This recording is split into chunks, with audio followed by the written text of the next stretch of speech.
বিয়ের বাড়ির মতো দই কাতলা বাড়িতেই বানাতে চান? মাত্র 1 মিনিটে দেখে নিন দই কাতলা রেসিপি। প্রথমে কাতলা মাছে নুন আর তেল মাখিয়ে রেখে কড়াই তেল দিয়ে মাছগুলোকে হালকা করে ভেজে তুলে রাখুন। এখন মিক্সিতে 2 চামচ তিল, 2 চামচ পোস্ত, 4 থেকে 5টা কাজু, 4 থেকে 5টা কিশমিশ ও দুটো লঙ্কা দিয়ে একটা মিহি পেস্ট বানিয়ে নেব।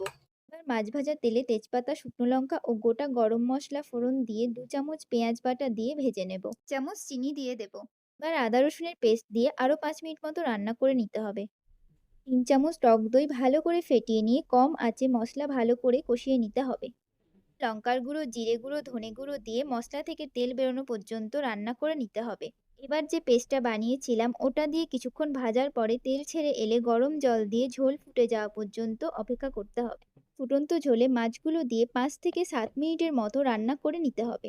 সব শেষে কাঁচা লঙ্কা, ঘি ও গরম মশলা ছড়িয়ে দিলেই তৈরি হয়ে যাবে বিয়ের বাড়ির মতো দই কাতলা। গরম ভাতের সাথে পরিবেশন করুন এই দুর্দান্ত স্বাদের দই কাতলা। রেসিপিটি ভালো লাগলে লাইক, শেয়ার আর সাবস্ক্রাইব করতে ভুলবেন না।